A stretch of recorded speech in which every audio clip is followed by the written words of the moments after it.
Olá, muito boa tarde a você, conectado conosco aqui pelo Notícias Agrícolas. Está no ar o nosso boletim de mercado, fechamento dos negócios lá na Bolsa de Chicago, num dia onde tivemos aí o relatório do USDA. Relatório que acabou surpreendendo negativamente aí o mercado, porque reduziu muito pouco a safra, a produção aqui na safra da América do Sul. Teve algumas surpresas ali, como um aumento na importação chinesa, mas no fechar aí do dia, o que prevaleceu mesmo foi um relatório sem motivos para fazer Chicago encerrar aí de forma negativa. Pelo contrário, Chicago subiu bem, está encerrando aí com média aí de 20 pontos nos principais vencimentos de elevação. O que aconteceu? Vamos perguntar a Enio Fernandes, lá da Terra Agronegócios. O Enio estava acompanhando aí toda essa movimentação lá do anúncio em Chicago e aparentemente, Enio, os investidores, os operadores lá em Chicago, literalmente ignoraram aí os números do USDA, certo? Dá para dizer isso? Dá para afirmar isso? Com certeza, com certeza. Algumas especulações que o mercado... Primeiro, antes de mais nada, né, Alexandre? É sempre bom estar com vocês, trocar ideia com vocês. Vamos lá. A primeira coisa que o mercado, alguns afirmavam, é que o USDA poderia diminuir o número de exportação norte-americana, porque a soja norte-americana está pouco competitiva. Não diminuiu. Outros especulavam que a economia chinesa está sofrendo, que a demanda poderia ser cortada em 1, 2 milhões de toneladas. Não, ela subiu de 102 para 105, né? E o relatório do USDA mostrando o Brasil com mais de 155 milhões de toneladas. Quando o Conab fala em 149, vamos ver a Conab agora, dia 12, vai soltar seu número. Nós, da Terra Agronegócio, soltamos nosso número ontem, 149,35 milhões de toneladas de soja. Então, a grande maioria do mercado perto desses 150, né, orbitando as consultorias mais consolidadas, orbitando perto de 150 milhões de toneladas. O mercado ignorou isso. A Terra, no nosso bate-papo, a gente falou várias vezes com vocês, né, que os fundos estavam extremamente shorts, muito vendidos. Na última entrevista que nós fizemos com você, nós afirmamos o seguinte: se eu fosse um gestor de fundo de investimento, eu não entraria no mercado de clima dos Estados Unidos, muito vendido, porque você pode tomar uma inversão muito forte. E eu colocaria lucro no bolso. Lembrando que esses fundos de investimento venderam a 14,20, 14 dólares por bushel, venderam a 13,50, venderam a 13, venderam a 12, quer dizer, já tinha muito dinheiro sobre essa mesa. Na nossa visão, esse movimento de hoje é um movimento, primeiramente, técnico. É um movimento meramente técnico. Os fundos recomprando as suas posições, recolhendo parte desse dinheiro que está em cima da mesa. Segunda coisa que também está mudando, os bases do Brasil estão mudando. A necessidade de tentar retirar a soja da mão do produtor estão fazendo algumas indústrias e exportadoras reverem seus posicionamentos, espremendo margem, trabalhando com margem até negativa em algum momento, outro espremendo a logística, fazendo todas as contas possíveis para tentar remunerar um pouco mais essa soja, para tentar originar essa soja, né? E tanto o momento em Chicago como esse momento aqui interno no Brasil favoreceu essas altas nas cotações. Muito bem. Bom, vamos entender primeiro então Chicago e principalmente o que pode acontecer a partir de agora, Enio, porque o relatório já saiu, o mercado já reagiu, mas a gente viu aí que a reação foi contrária ao que o relatório propunha. Temos aí um viés de alta consolidado no mercado, na sua opinião? Vamos lá por partes, né? Não que o relatório foi negativo. O único número que não veio, o único número negativo que veio foi o Brasil com 155. O mercado esperava algo como 152,5, quer dizer, 2 milhões acima do que o mercado esperava, 2 milhões e meio. Isso não é nenhum número extremamente negativo. Não, Não é isso que veio no relatório. O relatório, o mercado também tinha medo de corte da demanda da China e corte das exportações norte-americanas. Isso também não aconteceu. Quando eu boto tudo isso na mesa, o relatório foi neutro para altista. Ponto, né? Agora, não justifica essa alta de 19, 20 cents. Por que subiu? Porque os fundos estavam muito vendidos e a gente tem uma retenção de soja na mão do produtor. Essa retenção, Alexandre, não é só no Brasil. O produtor argentino também está reticente em realizar vendas. O produtor americano, apesar da soja americana estar pouco competitiva, também está reticente em realizar vendas. Então, na nossa visão da Terra Agronegócio, essa é uma correção já esperada, é uma correção técnica, não é uma mudança forte de tendência. Logicamente, graficamente falando, é possível que esse contrato maio de 2024, como também o contrato maio de 2025, possa buscar a resistência de 12 bushel points. É possível, mas não quer dizer que nós estamos transformando a estrutura do mercado. São os momentos de correções que já eram esperados. Bom, daí, Enio, a gente tem aí uma melhora dos prêmios no Brasil e temos aí uma movimentação positiva acontecendo em Chicago, como você acabando de dizer, que pode buscar os $12 por bushel. Como é que o produtor brasileiro tem que encarar esse momento? É oportunidade de venda? Com frieza, ele tem sim que aproveitar essas oportunidades. O quanto ele vai vender depende muito do fluxo de caixa dele. Nós vamos ter um mercado de clima dos Estados Unidos agora. Já em junho ali, você tem um mercado climático. Depois desse relatório do USDA, o mercado vai começar a especular sobre a área de plantio nos Estados Unidos.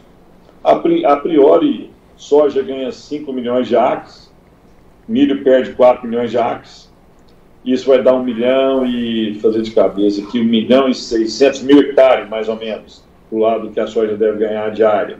Então vai começar a especular com isso até o dia 30.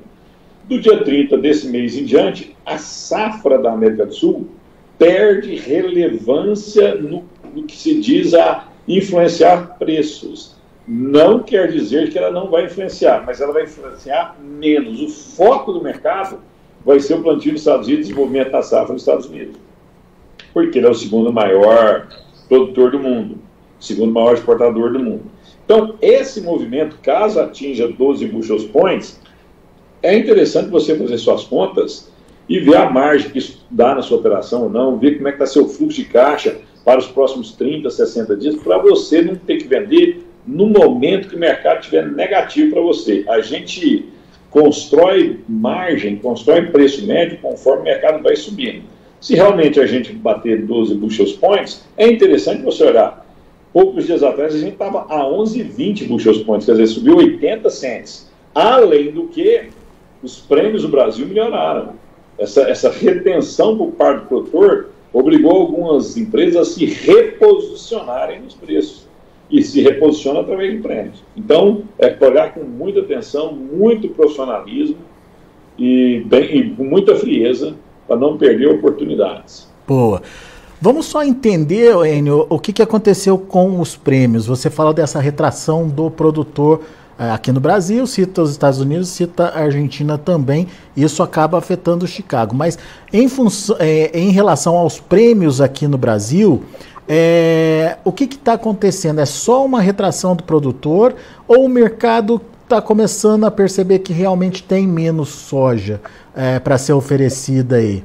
E, de repente, o tamanho da safra brasileira pode ser uma surpresa, Enio?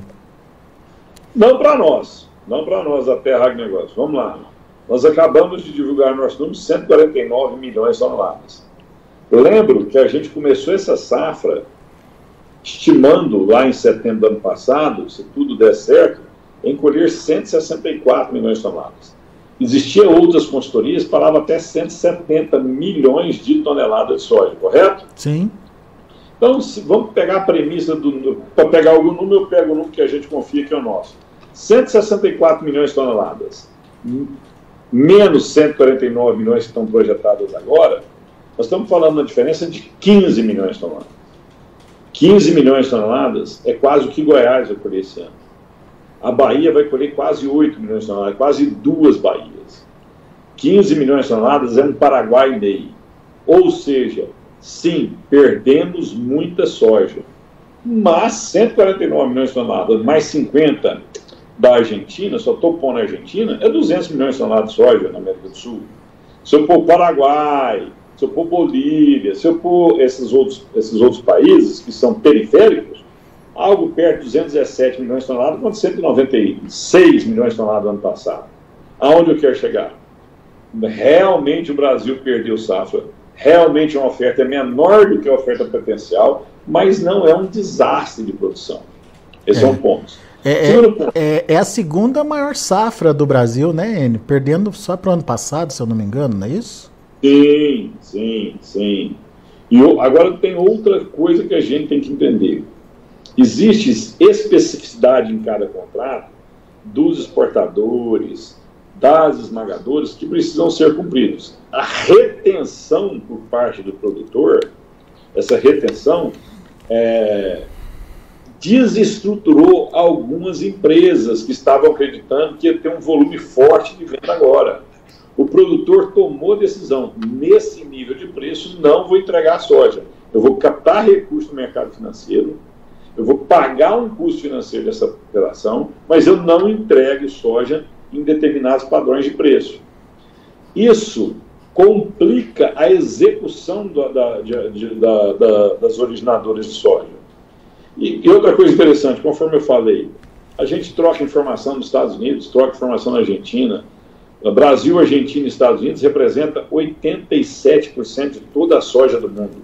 Se eu for comprar soja, é desses 3 países. Não vou comprar com volume, né, o que eu quero dizer. Então, se eu quero negociar soja, eu tenho que comprar desses 3 países. E essas 3 origens estão reticentes em vender soja, a entregar soja nesse patamar de preço. Do outro lado da mesa, os fundos estavam muito vendidos. E aí eu tive um universo comungando. O produtor não quer vender, se endividando para jogar a comercialização mais para frente. Os fundos de investimento extremamente expostos, e daqui 20, 15 dias nós já vamos estar discutindo a safra norte-americana. Você vai ter um mercado de clima nos Estados Unidos que sempre teve. Você não vai querer chegar no mercado de clima com risco muito alto sobre a mesa. Outra coisa, esses fundos estavam vendidos, tem muito dinheiro a recolher sobre a mesa, e somando tudo isso, o produtor não vende. Então, tudo isso junto está fazendo esses preços melhorarem. Agora, eu gostaria que o produtor prestasse atenção. Nós não estamos falando em nenhuma transformação absurda de cotações. Nós estamos falando em correções de 4, 5 reais, 118 para 122 nos portos. Ninguém está falando em 20, 30, 40 reais por saco. Nós estamos falando que é um momento para o produtor olhar com atenção. Caso se encaminhe para esses 12 bushel points, a atenção tem que ser redobrada. Boa, Enio. Temos perguntas aqui do Rafael de Meira. O Rafael faz a seguinte colocação: Paraná, Mato Grosso do Sul, Matopiba no geral e Goiás com quebras acima de 15% de média. Calcular mais de 142 milhões de toneladas não seria uma irresponsabilidade? Boa pergunta. Se você tiver certo, segure sua soja, que você vai ver soja a níveis extremamente altos de preço. Cuidado que você não estiver errado. Converse com o produtor goiano e veja se ele está com a queda de 15% na sua produtividade. Nós já estamos com mais de 55% da soja brasileira colhida. Nós somos 55%, acabamos de fazer colhida. Converse com o produtor do Paraná, converse com o produtor do Rio Grande do Sul. Agora, se você estiver certo na sua opinião, na sua visão, seguro com os seus dados, tenha certeza que a soja vai subir bastante. Se você estiver errado, nós vamos ter correções pontuais. Muito bem. O Zé Natal, boa tarde, Enio. Eu não entendi a pergunta aqui do Zé Natal. Pois relatoria, mercado soja no interior, fábricas rodou bem. Será que ele está sugerindo que a demanda interna está boa? Não entendi direito. Zé Natal, se você puder reformular a pergunta aqui para a gente, pode ser uma boa aqui. Mas eu acredito que é isso, Enio. Ele quer saber da demanda interna, né? Não, demanda interna, as fábricas estão mais competitivas que a exportação, né? Isso é nítido. Nós temos um lado positivo, que esse BR14, né, vai demandar mais óleo de soja, mas eu gostaria que o produtor prestasse atenção. 1 tonelada de soja, eu vou falar números aproximados, lógico. 1 tonelada de soja gera 20% de óleo e 80% de farelo. Se eu preciso de muito mais óleo, ou se eu preciso de mais óleo, eu preciso esmagar mais soja para obter essa quantidade de óleo. Só que eu vou ofertar mais farelo. Então, quem opera com fábrica, ele tem que fazer o resultado do esmagamento. Não quer dizer, porque eu tenho B14, que os preços vão subir ad eterno, porque lembre-se, 1 tonelada só dá 20% de óleo, dá 80% de farelo. O óleo sobe, o farelo cede, o crush, o esmagamento dele vai ter uma relação de margem que ele tem que tomar cuidado. Muito bom. Marcelo Maior, com mais da metade da soja colhida, até agora não existe um consenso em relação à quebra da safra. As estimativas estão dando diferenças aí de 20 milhões. E eles sugerem a comparação, né, da estimativa da ProSoja, 135 milhões, e agora do USDA, de 155 milhões. São os 20 milhões que ele está colocando aí no mercado. Realmente, tanto que essa estatística do USDA, o próprio mercado já não confia mais, né, Enio? Pelo menos aparentemente, né?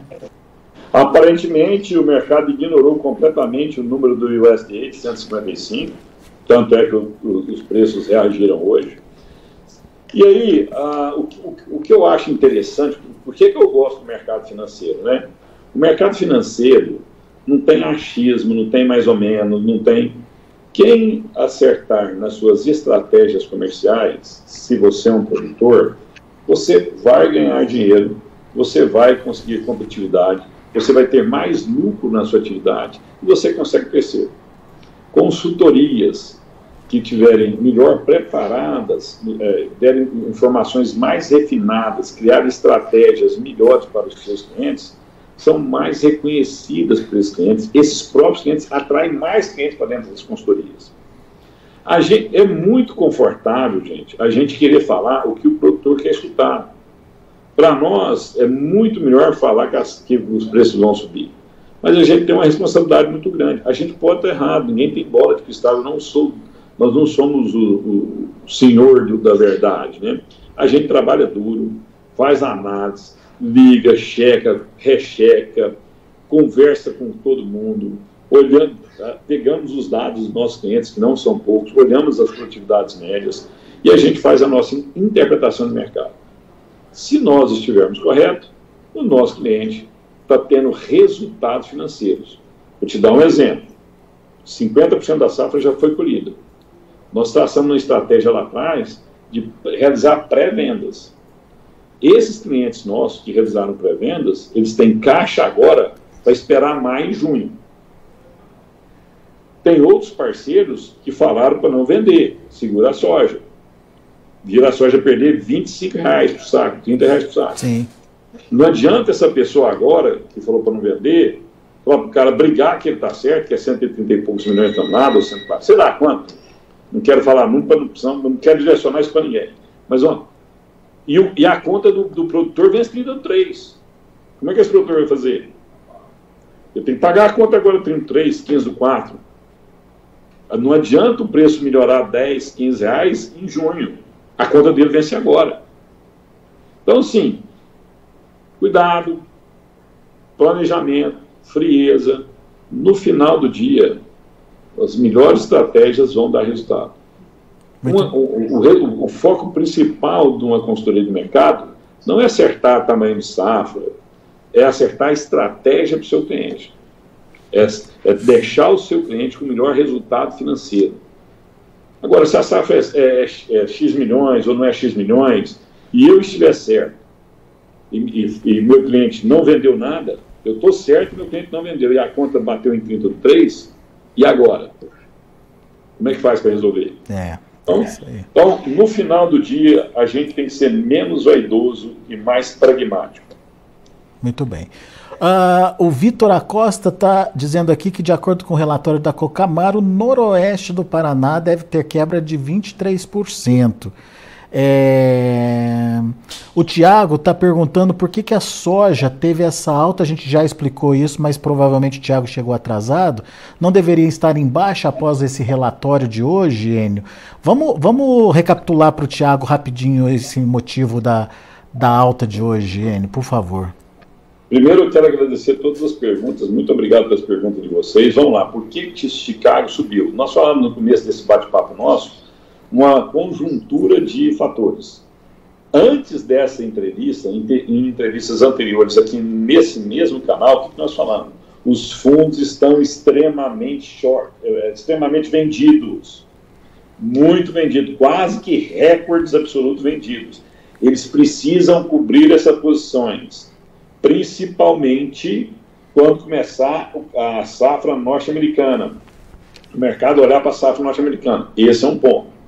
Segundo, tem muito dinheiro sobre a mesa. Esses fundos venderam a 14 bushel points, 13,50 bushel points, 13 bushel points, e o mercado bateu 11,20. Então, é muito dinheiro e eu tenho risco. Então, eu vou pegar parte desse dinheiro, pôr no bolso, vou desmontar a operação e pôr lucro para dentro de casa. Esse é um ponto. Segundo, os produtores estão retendo a soja, não estão comercializando a soja. Eles tomaram a decisão. Nesse nível de preço, eu não comercializo. E essa estratégia está se mostrando vencedora, obrigando a mudar os bases no Brasil. A oferta é menor, nós saímos de prêmio de 100 abaixo para 30, 25 abaixo. Só que é 80 cents de ganho. E essa retenção não é só no Brasil. O argentino também está reticente em vender soja. O americano, apesar da soja americana ser muito mais cara que a brasileira, ele está ofertando cadenciadamente também. No final do dia, os fundos extremamente vendidos, o dinheiro que está sobre a mesa, o lucro dessas operações e as estratégias dos produtores rurais estão fazendo com que o preço da soja suba. E, de novo, ninguém está falando que o preço da soja explodiu. Ele melhorou 4, 5, 6 reais, a depender da praça que você está. Muito bem. Temos mais participação, Enio. Alicia Rigo diz que essa previsão de safra está que nem pesquisa eleitoral. Margem de erro para mais ou para menos aí está difícil de entender. O Marcos Freder, o USDA acompanha o relatório da Conab, Enio? Você sabe dizer? Muito boa do Marcos, muito boa essa pergunta. Primeiro, Lisa, você está certa, tem muita divergência, ninguém é dono da verdade, mas daqui a pouco tempo nós vamos saber quem adotou a estratégia correta ou não. E o Marcos está certo. Geralmente, nos últimos relatórios, o USDA e a Conab, USDA não, o USDA, vocês falaram, USDA me pegar. O USDA e a Conab andam muito juntos. Nesse último relatório passado, houve um descasamento. A Conab apontou 149,4 milhões de toneladas e o USDA 156. Agora o USDA apresentou 155. Vamos ver qual vai ser o número da Conab no dia 12. Pode ser abaixo de 149. Deu um descasamento. E o mercado está nos sinalizando que está confiando nos números mais próximos de 140 e alguma coisa, 147, 150, do que no número do USDA. Simples assim. Muito bem. O Sudré Anderson, ele vai na linha que você está dizendo o seguinte, Enio: a soja no Goiás e Minas não está tendo quebra de 15%. Na Bahia, com quem estamos conversando, estão com lavouras em excelentes condições e grande potencial produtivo.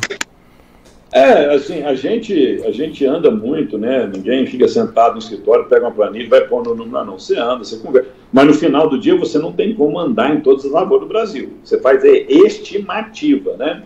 Estimativa. Mas a gente conversa com muitas cooperativas, conversa muito com produtores, checa o número dos nossos clientes, né? 80% da soja do Mato Grosso já foi colhida.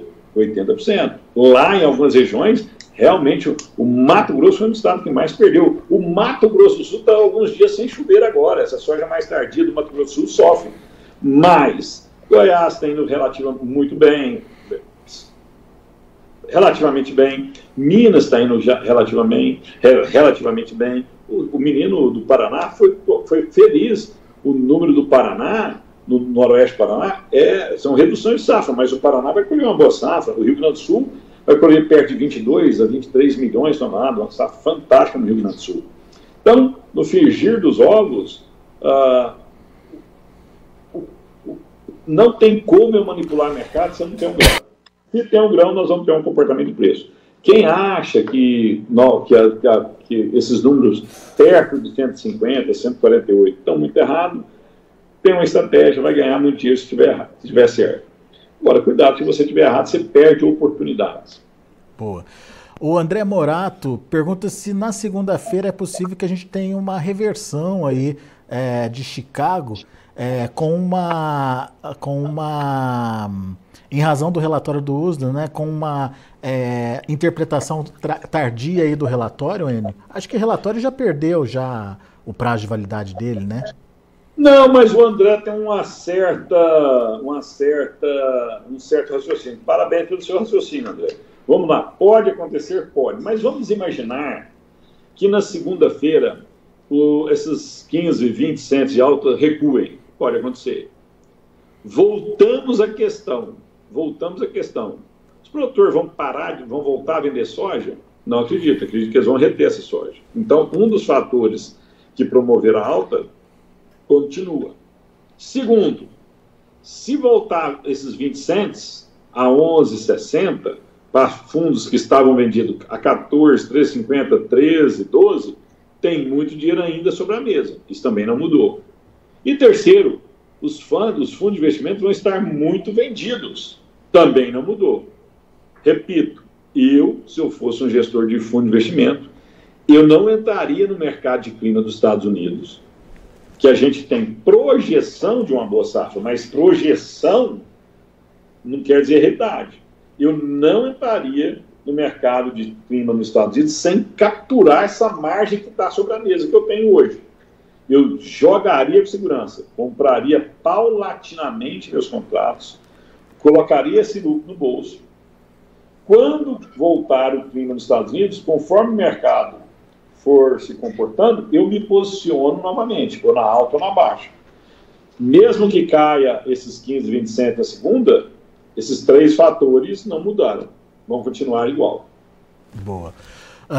Pergunta do Lucas Henrique, boa pergunta também. Qual seria o momento certo para venda nesse curto prazo? Antes ou depois do relatório dos Estados Unidos do final do mês, o Enio? Muito boa a sua pergunta, Lucas. Vamos pensar aqui. Todas as notícias negativas já estão sobre a mesa. A economia da China está lenta. O relatório do USDA hoje mostrou aumento de demanda, mas todo mundo está vendo que está com problema em alguns setores lá. Mas isso já está sobre a mesa. A área plantada americana vai crescer. Isso aqui também já está sobre a mesa. A Argentina vai produzir 50 milhões de toneladas. Já está sobre a mesa. A safra do Brasil é boa. Quebrou muito, mas ainda é boa. Isso já está sobre a mesa.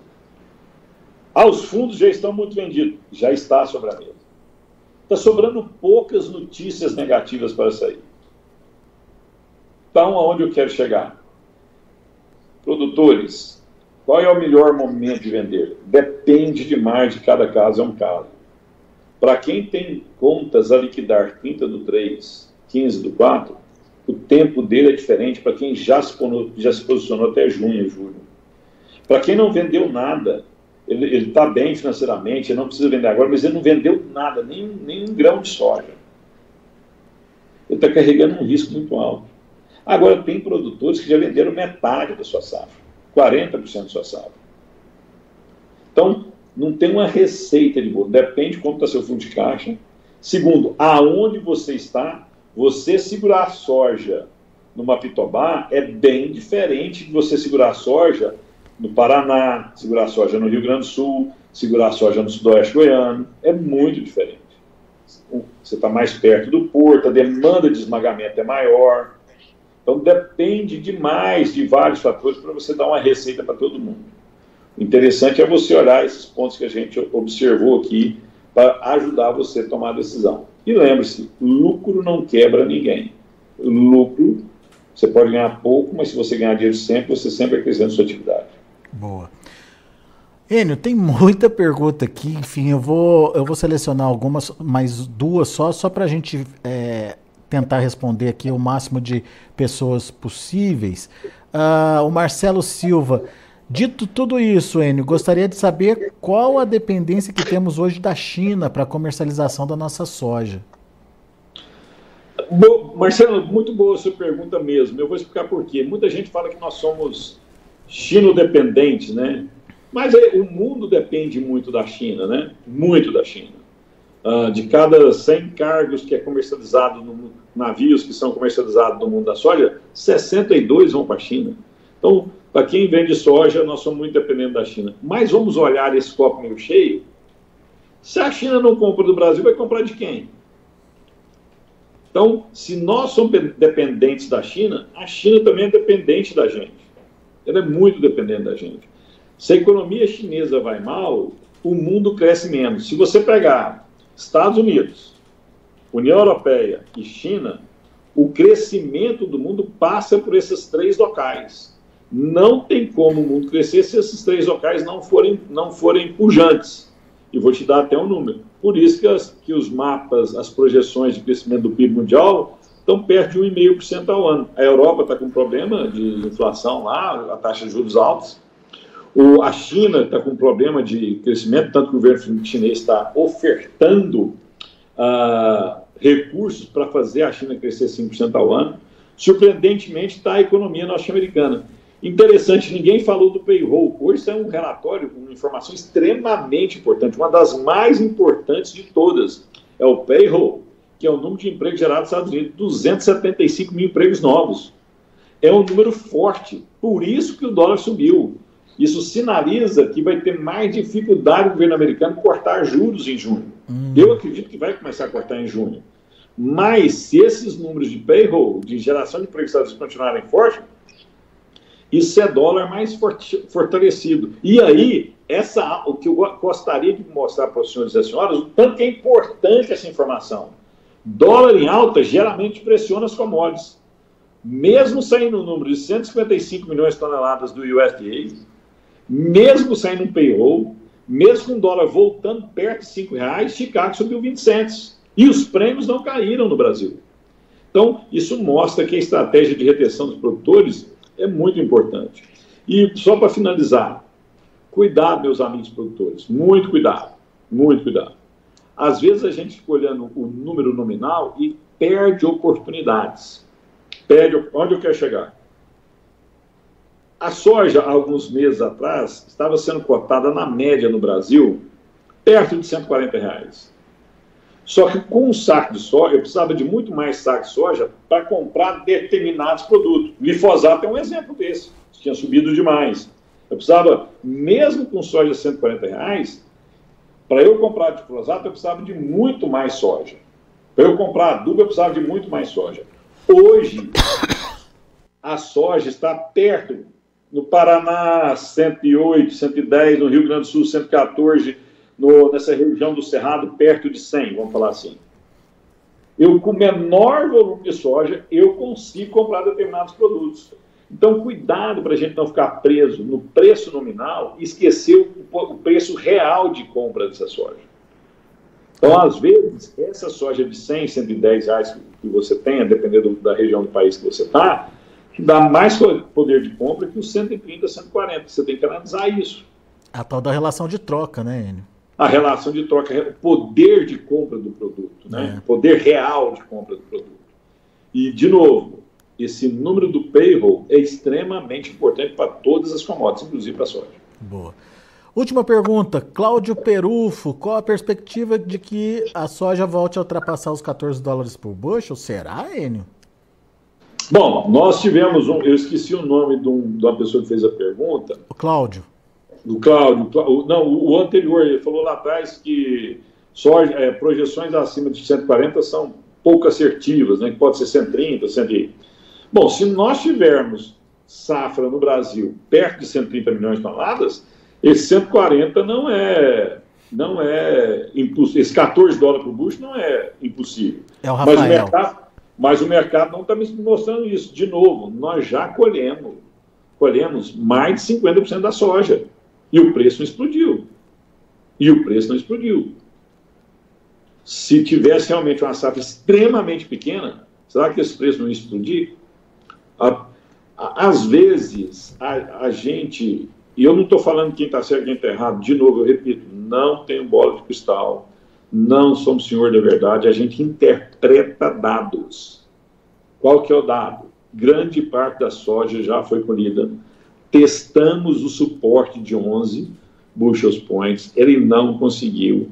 Parece que ele vai tentar 12. Para ele ir para 14 bushel points de novo, eu preciso de um problema grave na safra brasileira, que parece que não é tão grave assim, mas eu preciso de um problema na safra norte-americana. Agora, se alguém interpretar isso, não, o Enio está falando que é impossível dar 14 dólares por bushel. Não, não é. É só você ter um problema de seca nos Estados Unidos, no enchimento de grão. Se isso acontecer, o mercado vai subir fortemente, porque os estoques de passagem norte-americanos são frágeis. Com toda essa pressão que os Estados Unidos está ruim para vender, que a nossa soja é muito mais barata, que daqui uns dias a Argentina está chegando, pondo soja no mercado, vai voltar a exportar farelo de óleo. Com toda essa pressão, estão projetando estoque de passagem lá de 8 milhões, 9 milhões de toneladas, entre 8 e 9 milhões de toneladas. É um estoque frágil. Qualquer problema na safra dos Estados Unidos em maio, junho, julho e agosto, esse preço pode subir. Mas não é isso que está sendo apresentado agora. Não tem essa perspectiva. Então a gente tem que tomar cuidado nas interpretações. Os dados estão aí. A gente não pode interpretar dados com o coração, a gente tem que interpretar dados com frieza e sempre você guardar uma reserva estratégica. Por quê? Porque a sua interpretação pode estar equivocada. Muito bem. Enio, André Morato diz que são excelentes considerações, agradece você pela participação. Eu falei que eu não ia fazer mais uma pergunta, mas o Samuel Aguiar tá pedindo para dele ser a última pergunta. A minha é a última, Alex. Tá bom, Samuel, só porque você está perguntando de milho e a gente ainda não falou nada de milho. Então vamos lá.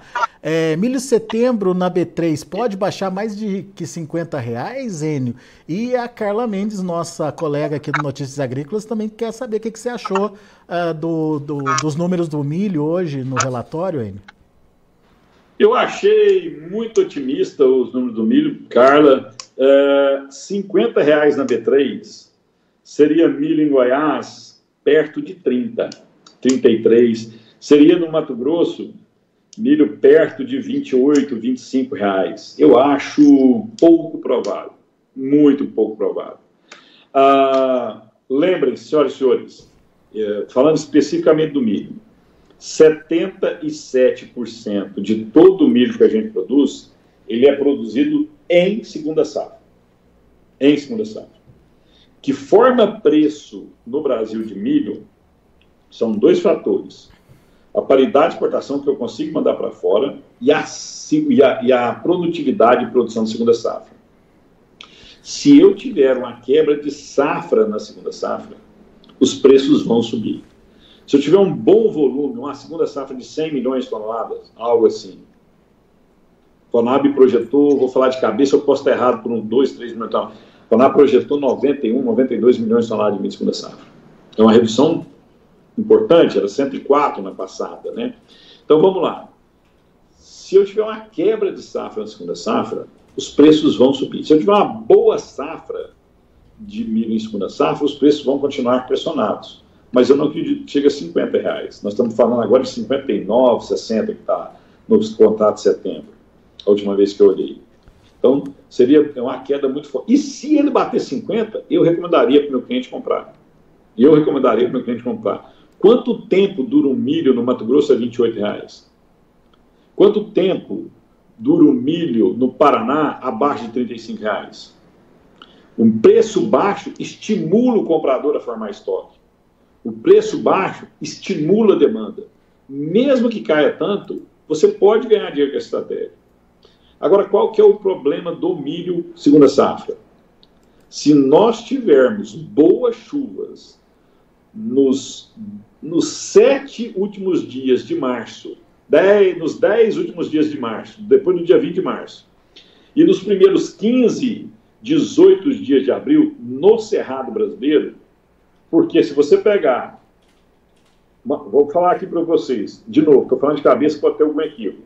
O Mato Grosso produz 45% de todo o milho da safra, o Paraná 15%, Goiás 14%, Mato Grosso do Sul 12% e Minas Gerais 4,5%. Se você somar isso aqui, 87% do milho segunda safra estão nesses estados, 87% do milho. É o centro-sul do Brasil que produz milho segunda safra. Se eu tiver uma seca ou pouca chuva nos últimos dias de março, nos 15 primeiros dias de abril, por melhor que tenha sido o plantio dessa safra, a produtividade nesses estados cai. E isso fazem os preços subir. O problema é que quando eu tiver essa informação, do outro lado da mesa tem um demandador, que também tem essa informação. Porque ele choveu bem nos primeiros 15 dias de abril, o demandador fica tranquilo e fala, vai vir a safra. Vai vir safra. Pode ser maior ou menor, mas vai vir um bom volume de safra. Não choveu, o demandador fica inseguro. Ele corre para tentar comprar, para inibir a exportação, só que as origens não vendem porque não tem segurança de safra. Aonde eu quero chegar? Você fazer análise do mercado de milho no Brasil é muito mais difícil do que soja.